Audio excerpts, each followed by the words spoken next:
ఈయన వెనకాలనే వాళ్ళు ఉన్నారు. ఆల్రెడీ 3 బైకులు ఉన్నాయి ఈయన వెనకాలనే. ఒక లేడీ అన్నేమో ర్యాబిటో మీద వెళ్తుంది. కొంచెం జాగ్రత్తగా వెయిట్ చేయాలి. నైట్ టైంలో బయటికి వెళ్ళదు ఎక్కువ. అది ఈవెంట్ వేసి వచ్చినావనా, ఈవెంట్ వేసి వచ్చిన తర్వాత అట్లా చాలా పెద్దగా అయింది యాక్సిడెంట్. అండ్ చాలా మంది ఏంటంటే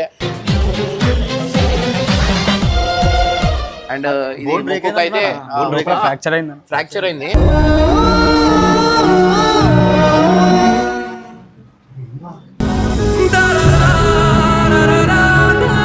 గాలి పీల్చుకోనికి వస్తుందా?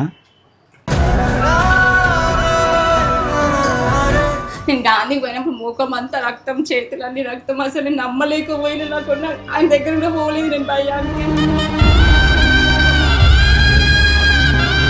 అనుకుంటున్నాను.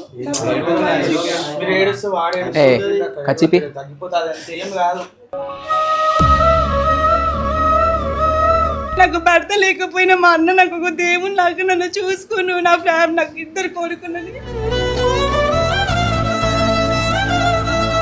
అదే టైంలో అన్న వచ్చి ఇక నేను ఏడ్చేసినాను. అన్న కూడా చాలా బాధపడ్డాడు ఆయనకు చూసి. ఇక ఎంబడే వేరే హాస్పిటల్లో తీసుకుపోదాం అని అది ఆలోచించినాం. కానీ ఇక మళ్ళీ తర్వాత అన్ననే ఇక పెద్దోళ్ళతోటి మాట్లాడి ఇక డాక్టర్లతోటి అంతా మాట్లాడి ఎంబడే ట్రీట్మెంట్ అయ్యేటట్టు ఎంబడే చేయించిండు.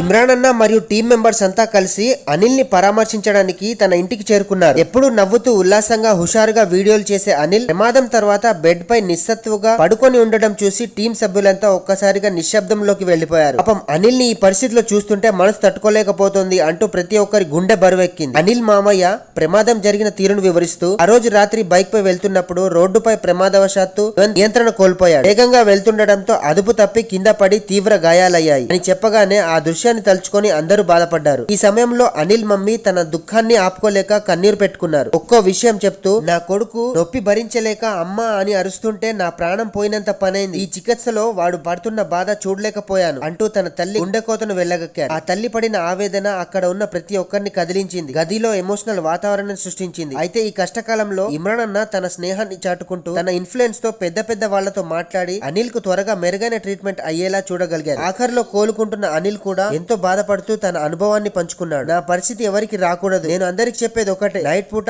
అర్జెంట్ పని ఉంటే తప్ప ఎంత తక్కువ తిరిగితే అంత మంచి. నా లైఫ్ లో ఇది పెద్ద గుణపాఠం అంటూ పశ్చాత్తాపడ్డాడు. అనిల్ త్వరగా కోలుకొని ఇంతకు ముందులా చాలా హుషారుగా హ్యాపీగా ఉండాలని ఆ భగవంతుడిని కోరుకుందాం.